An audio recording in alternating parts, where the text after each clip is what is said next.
Okay, hi, Lester here, and sa video na ito ay papakita ko on how you can create your own website. So let's start.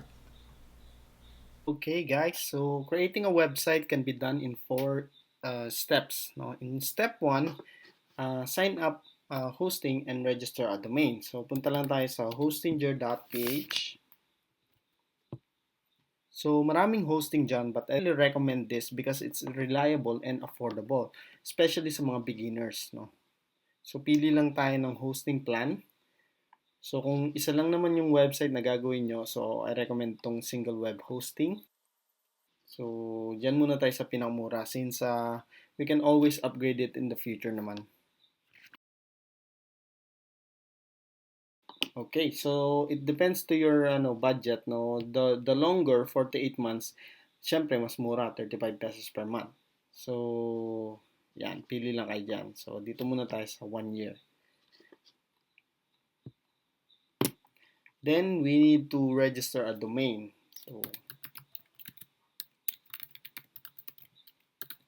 So check natin, register tayo ng domain.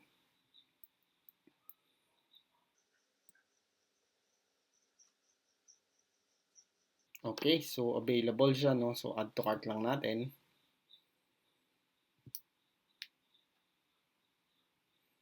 Okay, then view cart and check out. Okay, so ito yung babayaran natin, no? Yan. So maraming payment options. You can choose PayPal, credit card, GCash, yan. So ang yung akin kasi is debit card yung ginamit ko video. Okay, so hindi ko na i-check out to since may account naman ako. So magla-login na lang ako.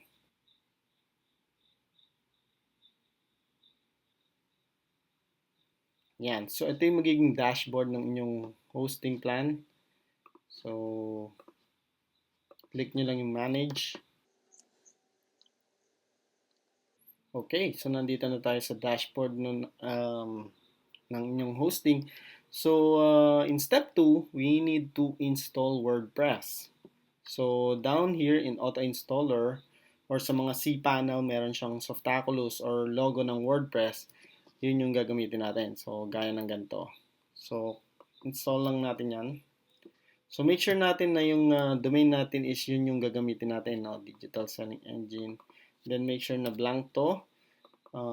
Administrator username is ito yung gagamitin natin pang login sa dashboard natin. So digital selling. So digital selling. Okay. So yung administrator email is kung in case nakalimutan niyo yung password nyo, dito niya ipapadala. Okay, then yung title.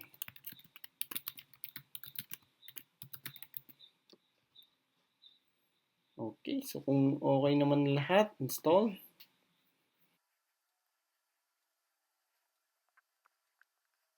Ayan, so lalabas na siya. So, pwede nyo rin puntahan yung inyong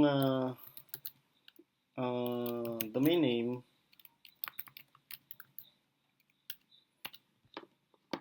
Then enter nyo. So, yan na yung website nyo. So, medyo hindi pa ganun kaganda, no? But don't worry. So, punta tayo sa dashboard by typing wp-admin sa inyong domain name.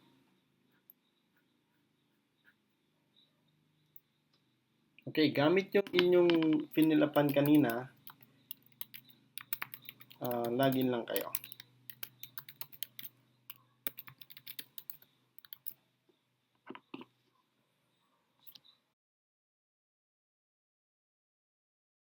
Okay, so ito yung WordPress admin dashboard, no? So,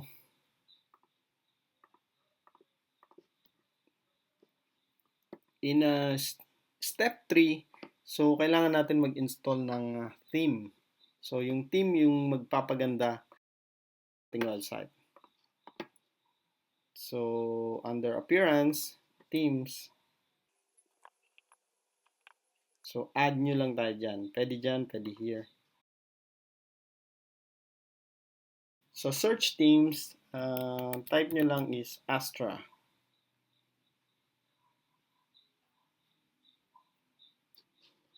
Then, ito, yung nakikita nyo, install.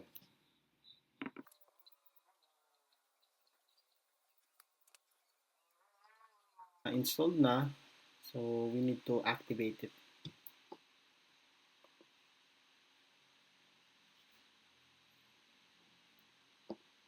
And since activated na siya, kung check natin yung website natin, from here to ito na siya. So don't worry guys, no, hanap tayo ng starter template. So ito, yung Astra, meron siyang tinatawag ng mga starter templates na pwede nating gamitin panimula. So click lang natin yung get started. So select natin yung page builder natin, Elementor.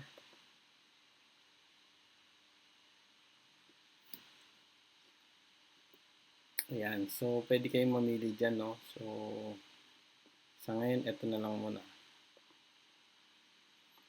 Then you can choose kung import complete site o yung home template lang. So kung gusto niyo yung buong complete site, ito. Choose lang natin yan.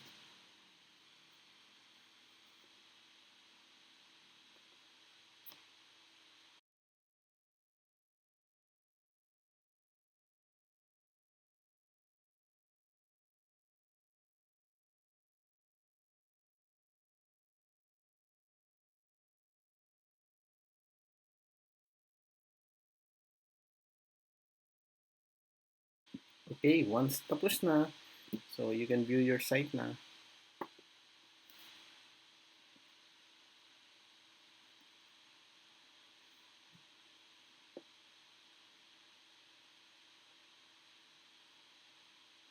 Okay, so yan na po yung inyong website. So the last step is edit your content. So you can edit it using Edit with Elementor.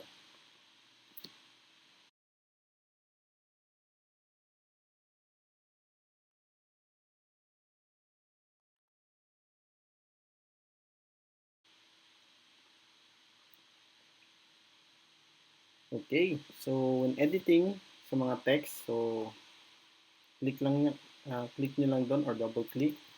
So let's say for example,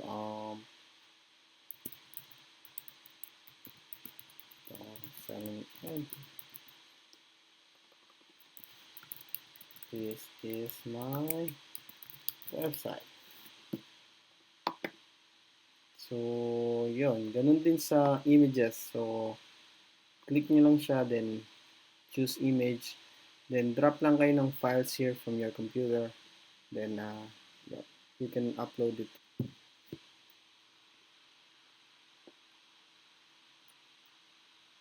Okay, once you are done editing, so you can just update it.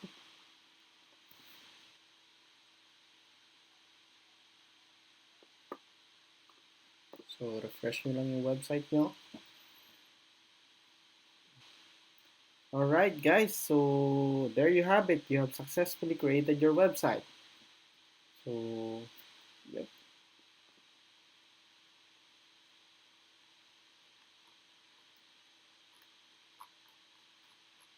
Alright guys, so I hope meron kayong natutunan for today. So, thank you for watching.